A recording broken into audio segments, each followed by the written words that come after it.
Hello नमस्ते अस्सलाम वालेकुम सत श्री अकाल बैक वेंचर्स आप सब ठीक होंगे। Welcome back to my channel back ventures. तो ल्यूसेंट सीरीज में एक बार आप सभी का बहुत बहुत स्वागत है। ओके, तो जैसे कि आप जानते हो कि आज हमारा है lecture 5।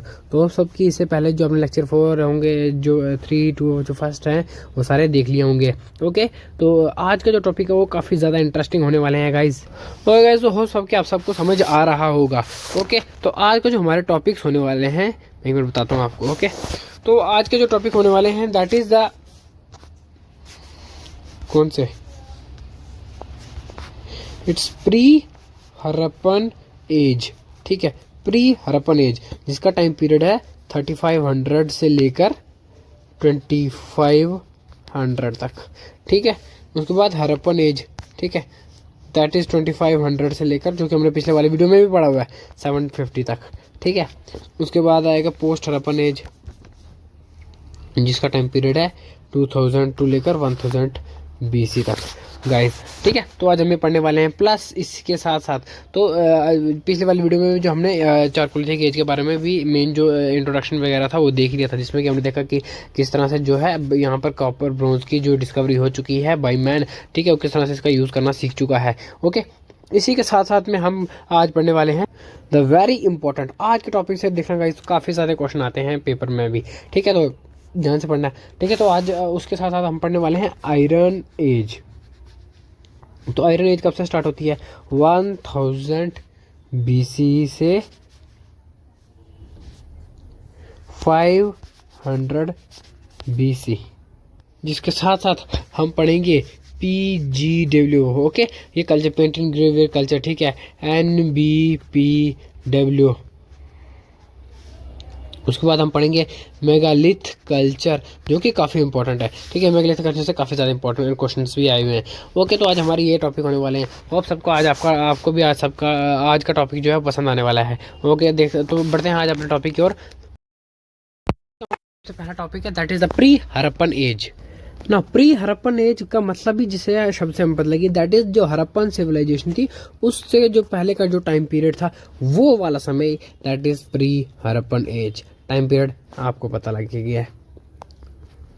Pre-Harappan site represent the transition phase between Neolithic age and the Harappan age. It is important. It symbolize the thing that on the basis of the background of Harappan civilization, it clarified, and this is based on which the gradual evolution of Harappan civilization from local indigenous culture and can be explained.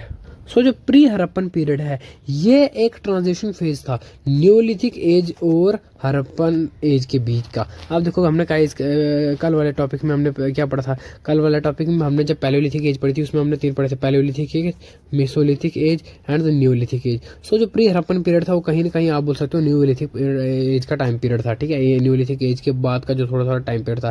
So that is why it is the transition between, मतलब ये time period है Neolithic के बाद का Harappan civilisation के पहले का। ठीक है, तो ये उस टाइम का ट्रांजिशन है कि किस तरह से जो लोग हैं वो न्यूलिथिक के बाद चारकोलिथिक कॉपर को यूज़ करना स्टार्ट हो गए, मेटल को यूज़ करना स्टार्ट हो गए। ठीक है, उनको जो मिक्स करके उनके जो एलॉयज बनाना स्टार्ट हो गए फॉर देयर यूज़। ओके, तो इतने इस टाइम पीरियड में हमने सिर्फ यही किया। नाउ हरप्पन एज क्या बोलती है? ठीक है, टाइम पीरियड है ये 2500 से 750 BC। 3 names are proposed of the civilization of Harappan age civilization। Harappan age की जब हम बात करते हैं तो 3 नाम प्रपोज होते हैं, Harappan civilization and Indus Saraswati civilization, जिसको इंडस वैली सिविलाइजेशन भी बोल सकते हैं आप। ठीक है, according to the chronological point of view the most appropriate name is Harappan civilization. क्योंकि हरप्पन सिविलाइजेशन क्यों था? एक आर्कियोलॉजी के अनुसार जो मोस्ट अप्रोप्रिएट, जो मोस्ट सूटेबल नाम था इस सिविलाइजेशन का, वो हरप्पन सिविलाइजेशन क्यों था? क्योंकि हरप्पा जो एक जगह थी उस जगह के आधार पर इसका नाम रखा गया था। हरप्पा जो सबसे पहले जो जगह ढूंढी गई थी, कब ढूंढी गई थी? 1921 में, सबसे पहली site.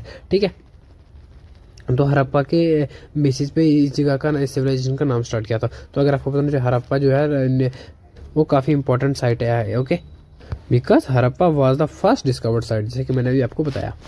There is a tradition of archaeology when we have to do nomenclature of ancient culture, then the site from where the existence of culture was firstly known is opted for nomenclature. It is notable that the first discovered site of the culture was Harappa.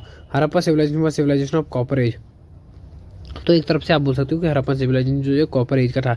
Harappa civilisation क्यों बोला जाता है, क्योंकि जो हड़प्पा जो थी एक जगह का जो साइट है वो सबसे पहली साइट थी पूरे सिविलाइजेशन में। अगर हम बात करें तो हड़प्पा जगह साइट है, मोहनजोदारो है, लोथल है, धोलावीरा है, ओके, राखी घड़ी है, ठीक है, मेहरगढ़ है, ओके। तो ऐसी बहुत सारी साइट्स हैं, बट फिर भी ये मोहनजोदारो सिविलाइजेशन क्यों नहीं रखा गया, लोथल सिविलाइजेशन क्यों नहीं रखा गया, धोलावीरा सिविलाइजेशन क्यों नहीं रखा गया, हड़प्पा सिविलाइजेशन ही क्यों रखा गया? क्योंकि जो पहली साइट थी, सबसे पहले साइट आर्कोलॉजिस्ट को हड़प्पा मिली थी 1921 में। सो दैट इज वाई इस सिविलाइजेशन का नाम हड़प्पा पड़ा, ओके। नाउ पोस्ट हड़प्पा एज, देखो उस हड़प्पा के बाद का time period. After 2000 BC, in the different region of Indian subcontinent, various regional cultures came into existence. These were Chalcolithic cultures. Now देखो गाइस, यहाँ पर अब बात चल रही है पिछले वाली की, that is the Harappa civilization का जो टाइम पीरियड कितना है, ठीक है, 2500 टू लेकर 750, ठीक है। तो जब 750 से के बाद जब पोस्ट हड़प्पा टाइम पीरियड आया था, उसके बाद का टाइम पीरियड, मतलब जब 2000 से 1000 के बीच का टाइम पीरियड आ रहा है, तो हमको क्या पता है, हमको इससे ये पता लगता है कि दैट इज जो हड़प्पा जो है वो डाउनफॉल हो रहा है, ठीक है, कहीं ना कहीं डिग्रेड हो रहा है। और वो डिग्रेड क्यों की वजह से होता है, मैंने आपको जो BHIC 131 उस सीरीज में हमने बड़े ऐसे पढ़ा था, दैट इज कि उसके डिक्लाइन के पीछे बड़े सारे रीजन थे। कुछ लोग बोलते हैं मैसिव फ्लड आ गया, तो कुछ लोग बोलते हैं कि आर्यंस का इन्वेजन हो गया था, ठीक है। ऐसे हर एक इंसान की अलग अलग थ्योरी है। तो जो जिस तरह से हड़प्पा का डिक्लाइन हो रहा था, उसके बाद जो दूसरे इमिग्रेंट्स हैं वो वहाँ पर आ रहे थे, इन्वेजन हो रही थी, तो जो हड़प्पा का जो टाइम पीरियड था, जो पूरी तरह से जो उनका कल्चर था, ठीक है, जो सब कुछ है वो चेंज हो रहा था। अलग अलग तरह के वहाँ पर हमको जो कल्चर है वो देखने को मिलते हैं। These cultures were not urban culture like Indus, but rural culture. The nomenclatures of these cultures are based on their type sites. अच्छा, सो जो ये वाला कल्चर है ये अर्बन कल्चर नहीं था, ये रूरल था। बट हमको क्या देखने को मिलता है, जब हम पढ़ते हैं हड़प्पन सिविलाइजेशन, तो हम देखते हैं हड़प्पन सिविलाइजेशन इतनी एडवांस लेवल की थी, ऐसा लगता था कि ये बहुत ज़्यादा अर्बन है, ठीक है, क्योंकि हमको देखने को मिलता है। देखो अगर हम मोहनजोदारो की बात ही कर लो, तो वहाँ पर उनके पास क्या था, ग्रेट बात, जिसकी बड़ी ज़्यादा काफ़ी ज़्यादा इंजीनियरिंग के हिसाब से बहुत ज़्यादा, मतलब उसको एक तरीके से बनाया था। अगर आप बात करो इनके ड्रेनेज सिस्टम की, तो वो आपने एक दूसरे को क्रिस क्रॉस पैटर्न में काटते थे, इनकी गलियाँ जो थी। अगर आप बात करो इनके महलों की, जो राजा थे बड़े बड़े, that is the Citadel formation, ठीक है। सिटाडेल तो पता ही होगा आपके, छोटा भीम तो ऑब्वियसली सबने देखा कार्टून, जिस मूवी में गांव यहाँ पर होता है ढोलकपुर ही, देखो ढोलकपुर का जो महाराज का जो महल होता है यहाँ पर होता है। सो मतलब सिटाडेल ऐसे होता है, एक ऐसी जगह जहाँ से मतलब हाइट पे होता है, मतलब राजा का किला, और जैसे जहाँ से पूरी प्रजा पे मतलब नजर सकता है, देख सकता है, ठीक है। सो दैट इज द सिटाडेल। तो वो भी काफ़ी ज़्यादा एक अर्बन टेक्नोलॉजी थी, आप मान सकते हो, ठीक है। तो वो ये सारा कुछ जो हड़प्पन सिविलाइजेशन में यूज़ होता था। बट उसके बाद जो वहाँ पर इन्वेजन आप बोल सकते हो, या फिर जो उसके बाद जो उसको कल्चर हमको देखने को मिलता है हड़प्पन सिविलाइजेशन के बाद, जब हड़प्पन डाउनफॉल के बाद 2000 से लेकर जब 1000 BC के टाइम पीरियड में हमको जो वहाँ से कल्चर्स मिलता है, वो हड़प्पन के कंपेरिजन में रूरल था। बट जब हम जानते हैं कि हड़प्पन जो है वो अर्बन है, ठीक है। तो ये गाइस ये नोट करने वाली बात है, हड़प्पन अर्बन था और उसके बाद जो है वो रूरल आया। तो बस ये इतना ही था उसके बारे में। अच्छा, अब हम पढ़ेंगे आयरन एज के बारे में। सो आयरन एज का टाइम पीरियड इतना है जी, 1000 BC से लेकर 500 BC तक, in which age man use to implements of iron, that is known as iron age. मतलब जिस टाइम पीरियड में जिस टाइम पीरियड में इंसान ने लोहे की खोज कर दी, उसके इक्विपमेंट्स बनाना स्टार्ट कर दिए, उसको यूज़ करना स्टार्ट कर दिया अपने डेली लाइफ में, उस टाइम पीरियड को हम बोलते हैं iron age. The iron age in the world context began about 1300 BC. Its use in India also began around this period. On the basis of prevalence of iron age divided into three sub ages. तो iron age की जब अब बात की जाए, overall बोला जाए तो 1300 BC तक जो टाइम पीरियड था, इस टाइम पीरियड तक जो है आयरन एज जो है स्टार्ट हो ही चुकी थी, और लगभग इंडिया में भी इसी टाइम तक स्टार्ट हो ही गया था। ओके, तो इंडिया में भी जो इसका कल्चर, जो इसका प्रचलन है आप बोल सकते हो, वो कहीं ना कहीं स्टार्ट हो गया था। तो आयरन एज की जो है उस टाइम पे जो अगर देखा जाए तो आयरन एज के हिसाब से तो उसको 3 सब कैटेगरी में भी डिवाइड किया गया था आयरन एज, क्योंकि आयरन एज अगर देखा जाए बात करें तो आयरन एज की तो वो काफ़ी ज़्यादा लंबी थी, ठीक है। ऐसा नहीं कि 1 सदी 1-2 सेंचुरी, तो काफ़ी लंबे टाइम तक चली। सो उसको 3 सब कैटेगरी में डिवाइड कर दिया। जो फर्स्ट कैटेगरी थी, ओके, उसका जो टाइम पीरियड है 1300 से लेकर 1000 BC तक है, ठीक है। जो सेकेंड स्टेज हम मानते हैं उसका टाइम पीरियड है 1000 से लेकर 800 तक, और जो थर्ड है उसका 800 से लेकर 500 तक। ना अब इन अलग अलग सेंचुरी वाला टाइम पीरियड में कुछ ना कुछ चेंजेस आए होंगे, पे, जैसे कि हम बात करें लाइक पैलियोलिथिक की, मेसोलिथिक की, न्यूलिथिक की। पैलियोलिथिक पर बिल्कुल रफ स्टोन एज यूज़ करते थे उसमें, इसके बाद यहाँ पर उन्होंने शेप्स देना स्टार्ट कर दिया, और यहाँ पर न्यूलिथिक माइक्रोलिथिक स्टोन यूज़ करना स्टार्ट कर दिया। उसके बाद यहाँ पर उन्होंने एग्रीकल्चर करना स्टार्ट कर दिया, बिल्कुल नई ट्रांजिशन आ रही। सो इसी तरह से जैसे इसमें ट्रांजिशन आई, वैसे इसी तरह से इनमें भी ट्रांजिशन आ रही होगी। ओके, मतलब यूज़ अलग अलग हो गए होंगे। Now, आर्यन एज के लिटरेरी एविडेंस भी देख लेते हैं।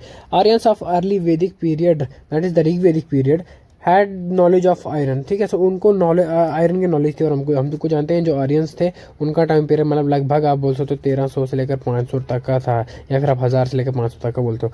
ठीक है, तो उससे पता लगता है कि भाई आर्यंस जो थे उस टाइम पीरियड के उनको क्योंकि उनके पास जो जहाँ उनकी साइड से वहाँ से लोहे के अवशेष मिलेंगे।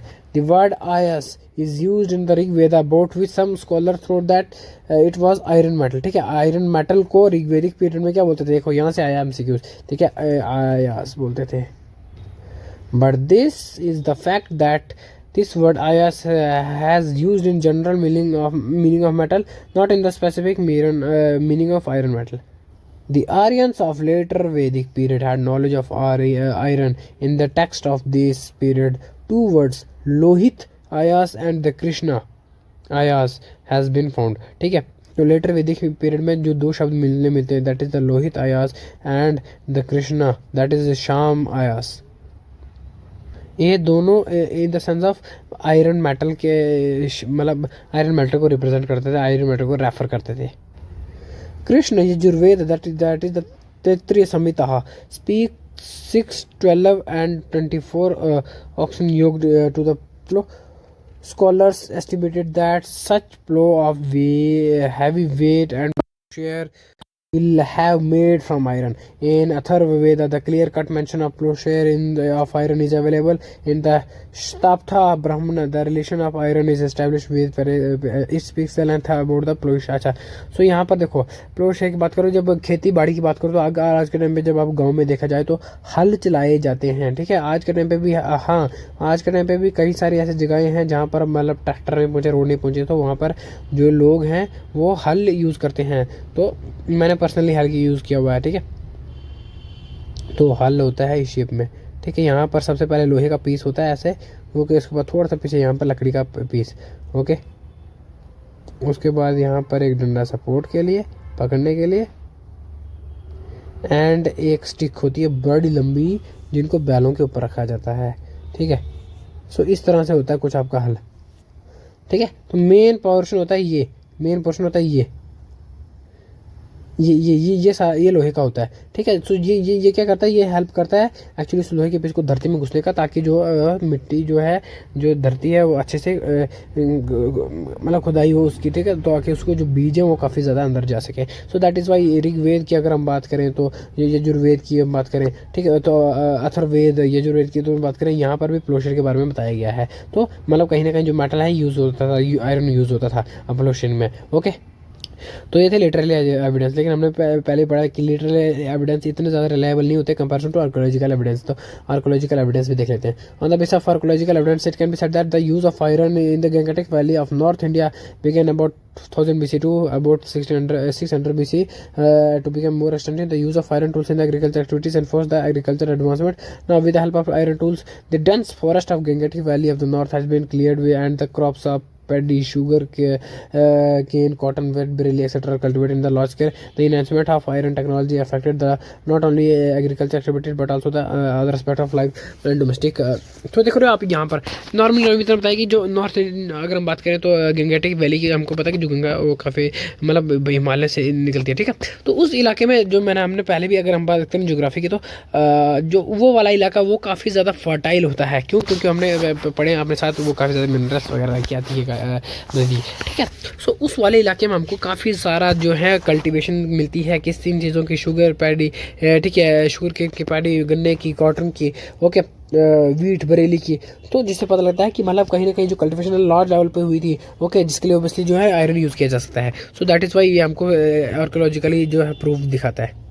In the 6th century BCE there are 16 महाजनपद, 16 महाजनपद है नॉर्थ इंडिया में, in which 10 were inside of Gangetic Valley and 6 are outside of Gangetic Valley. The capital of these महाजनपद were developed from the cities. अच्छा, तो यहाँ पर देखो एक और MCQ सामने सामने बन गया है आप अगर नॉलेज के लिए। 16 महाजनपद में आपको ये भी इतना याद रखना कि 10 जो है वो गंगेटिक वैली में है और बाकी जो 6 हैं वो गंगेटिक वैली से बाहर हैं।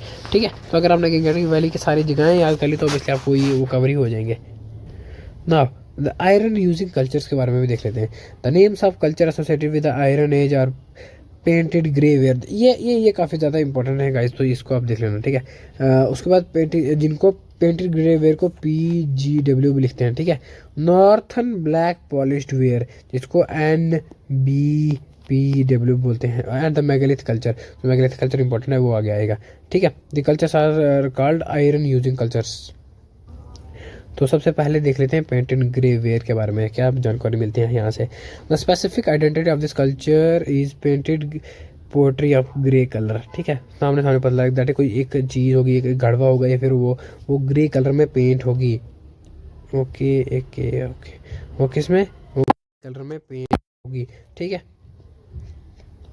The portrayal of this culture are made of potters wheels. So यहाँ पर एक और चीज़ों को देखने को मिलती है ताकि इस टाइम पीरियड तक जो है invention of wheel that is जो चक्का बोल सकते हैं उसको। ठीक है, उसकी इन्वेंशन हो चुकी है ना। बाबा बोलोगे इन्वेंशन ऑफ व्हील तो वो तो रेलगाड़ी या मतलब उस टाइम के जो बैलगाड़ी के लिए यूज़ होता होगा, बट नहीं, हम जानते हैं गाइस कि जो चक्का है उसमें जो किसान वगैरह होते हैं वो क्या करते हैं, वो ऐसा होता है। ठीक है, तो उसके ऊपर अपनी कोई भी जो वो बना रहे हैं उसको रख के चक्का यहाँ से घुमाया जाता है। ठीक है, ऐसे करके स्पीड में घुमाया जाता है एंड फिर वो घूमता रहता है और फिर वो ऊपर से यहाँ से उस चीज़ मूर्ति को पकड़ के शेप देते हैं। सो दैट इज़ वाई इस टाइम पीरियड तक जो है इन्वेंशन ऑफ व्हील हो चुकी थी।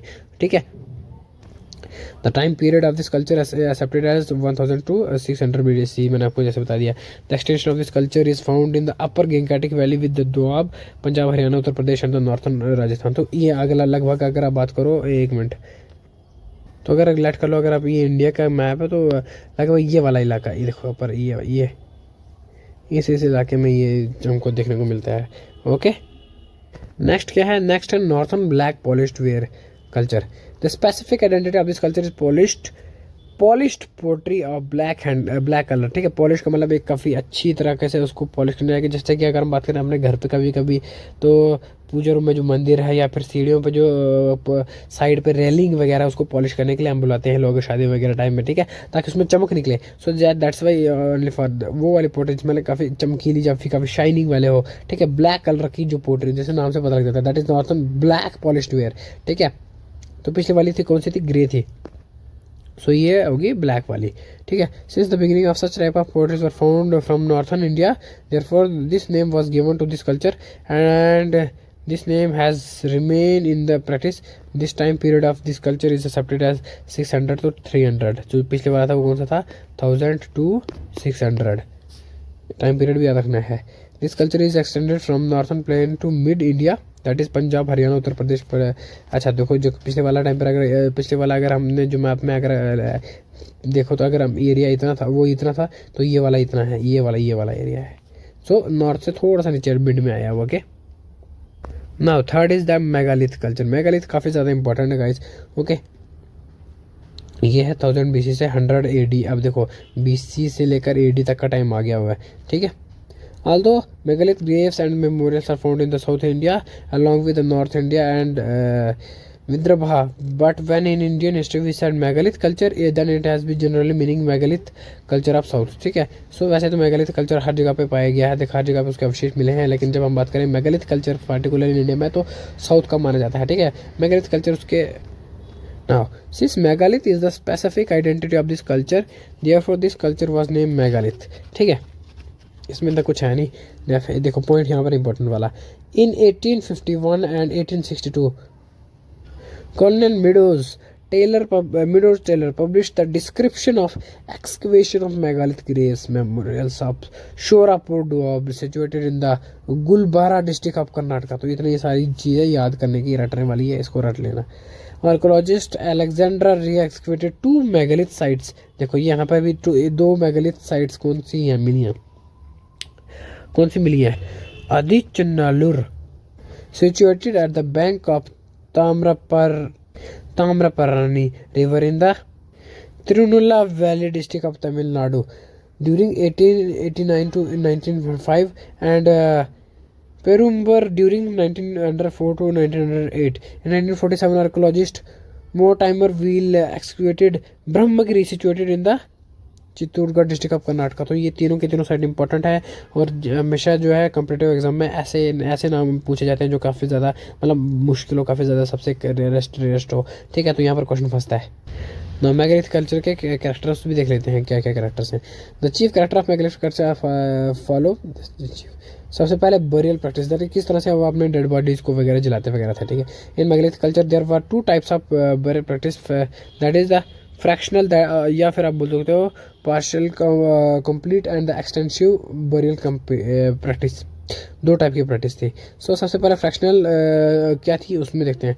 Under fractional burial practice, the selected bones of dead persons were buried in the grave. It seems that they left the dead person in open space where the fleshes of dead person were eaten by birds and the animals, and after that the rest bones were selected and placed them into the grave. This burial practice is very frequent in the megalith culture. So मुझे लगता है क्या लगता है कि मतलब एक dead body ये देखो उसको पहले बाहर रखा जा सकता है, फिर जो चील कौवे वगैरह हैं जो बाकी जानवर हैं उसकी मतलब मांस वगैरह खा लेंगे और फिर जो बाकी जो हड्डियां बचेगी जब वो पूरा ख़त्म हो जाएगा तो उन हड्डियों को बाद में एक कब्र में दफना दिया जाएगा, कब्र में बाद में जला दिया जाएगा, बोल सकते हो मतलब डिसमेंटल कर दिया जाएगा। तो ये कल्चर था मेगालिथ का। ओके, जो पहले के टाइम का था जिसको फ्रैक्शनल कल्चर बोलते हैं। ओके, मतलब हड जो बॉडी है वो बाहर पहले उसका जो मीट वगैरह सब कुछ है वो जो पहले जानवर वगैरह जो चिड़िया वगैरह जो पक्षी वगैरह वो खा लेते थे, उसके बाद जो हड्डियाँ बचती थी उसको कवर में डालते थे। Second type is that is the complete या एक्सटेंसिव बरियल प्रैक्टिस, जिसको नाम से पता नहीं, जैसे कंप्लीट मतलब पूरी तरह से जलाते होंगे। In some places like Nagarjunakonda या मस्की या Adichanallur etcetera example of complete burials are found. ठीक है, सो ये सारे एग्जाम्पल यहाँ पर कंप्लीट बरियल मतलब पूरी बॉडी को जलाया जाता था। ठीक है, ना कि उसके पिछले की तरह कि मतलब बॉडी बाहर रही, पहले उसके मीट वगैरह खा लिया सारा पक्षियों ने, मतलब उसके पक्षियों के हवाले कर देते थे। The example of complete burials are found in the complete burial practice. The dead persons were placed in east-west order. ठीक है, east west order, that is the head, जो इंसान का है वो सिर है वो पूर्व की तरफ रखते थे, दैट इज ईस्ट की तरफ, एंड जो बॉडी थी जो बाकी वो था वो वेस्ट की तरफ रखते थे। ठीक है, दैट इज पश्चिम। ओके, पूरे डिसिप्लिन की एक मेंटेनेंस है। Under complete burial practice corpse of the old male female had buried in the graves that dug in the ground. In the grave pottery implements etc were placed and the grave goods besides the corpse of the small babes were completely buried after placing them into urn or pot. The evidence of urn pot burials are found in the region of Chinglupattu etc. अच्छा, तो ये तो थी characteristics. आप types पढ़ लेते हैं, types of Graves या फिर आप बोल सकते हो ये memorials of the megalith culture. तो सबसे पहले कौन सी है, menhir. In such type of grave or memorial last stone of column size is erected on the grave. The length of such stone is more than 1.5 meter. In local language menhir is called nadukal. Such type of graves memorial are found in the regions of Maski and the Gulbara. एक मतलब ऐसे एक कब्र है एक बंदे की, तो यहाँ पर एक ऐसा पत्थर होता था, बड़ा पत्थर लगा देते थे। ठीक है, मैं आपको दिखाता हूँ। सो गाइस देख सकते हो आप, ये है मेनहिर। देखो यहाँ पर ऐसे बॉडी है ये पर, और यहाँ पर देखो बड़ा पत्थर लगा दिया जाता था। ओके, तो सेकंड टाइप कौन सी थी उनके जो बरियल सिस्टम था, that is hood stone. In such type of grave or memory a round shaped stone obviously placed on the grave. Such type of grave memorial looks like a hood of the snake, therefore its name hood stone. In local language of South India, hood stone is called kudai kal. ऊपर वाले को क्या बोलते थे, नड्डू कल। Such type of grave memorial found in the Andhra Pradesh and the Karnataka. और यहाँ पर कहाँ मिला था, मस्की और गुलबर्गा। एंड नेक्स्ट टाइप कौन सी, दैट इज अम्ब्रेला स्टोन। तो अम्ब्रेला स्टोन और जो हुड स्टोन है वो लगभग सेम ही है इसलिए। Okay, in such type of Graves large stone of column size is erected on the grave and then upon his umbrella shaped stone is placed. Since such type of graves a member look like an umbrella from a long distance, therefore its name umbrella stone. In local language of South India, umbrella stone is called topical. ठीक है, in such type of graves memorial are found in the Aryanur and Chairmangarh in the Kerala state. तो देख लेते हैं एक बार इसकी भी। तो देख लो ये है, ठीक है, ये है हुड स्टोन। इस तरह से मतलब एक टोपी बोल सकते हो या फिर एक अम्ब्रेला जैसे छाता की टाइप बनाई हुई रहती है। सो ये हुड स्टोन प्लस अम्ब्रेला आप बोल सकते हो, अम्ब्रेला स्टोन, ये दोनों सेम ही है। इस तरह से होते थे, ठीक है, उस टाइम के बैरल सिस्टम। मतलब एक बॉडी के ऊपर यहाँ पर ऐसा पत्थर रख देना, उसके बाद ऐसे बना देते थे एक। नेक्स्ट टाइप कौन सी है, that is dolmen. Dolmen is a word of Celtic language. देखो यहाँ पर पूछ सकता है कैलेटिक लैंग्वेज का वर्ड को, या फिर पूछ सकते हैं डोलमन कौन सा लैंग्वेज का word, that is Celtic. Dolmen means table of stone, ठीक है, पत्थर स्टोन का टेबल, मतलब ऐसे ऐसे क्या चाहिए, दो स्टोन ऐसे, एक ऐसे होगा और इसके ऊपर एक ऐसे होगा, और क्या, एक टेबल जैसा कुछ। Since such type of graves look like a rectangular stone table from a long distance, therefore its name dolmen. Example of dolmen are found in the Brahmagiri of Karnataka and the Chengalpattu in the Tamil Nadu. So ये इससे पहले जो है umbrella वे भी यहीं पर मिला था। ओके, तो देख लेते हैं एक बार वापस डोलमेन देख लेते हैं, एक मिनट, ये देख लो डोलमेन, देख रहे हो यहाँ पर दो ये पत्थर है, ये पत्थर है, और ये ऐसे बना दिया जाता था। मुझे समझ नहीं इतना ज़्यादा कि पेंटिंग वगैरह इतने ज़्यादा ये फॉर्मेलिटी करते क्यों थे। Next is the cairn circle.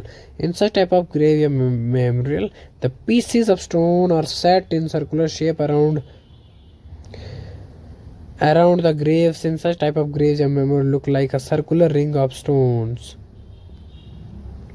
Therefore, it is named the cairn circle. ऐसे ऐसे ऐसे ऐसे ऐसे ऐसे ऐसे मतलब पत्थरों के गोल सर्कल बनाया जाता था। In Tamil language, the cairn circle is called Nidai Tedi. Such graves memorial in the Chengalpattu in the Tamil Nadu.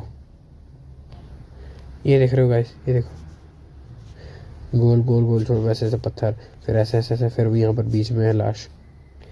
And the last type कौन सी है, that is the rock cut caves. In the making of such type of caves, firstly laterite rocks of hills are cut in the form of cave and after that corpse of dead person is placed in the cave and finally the mouth of cave is closed. It is called the Tadi cave.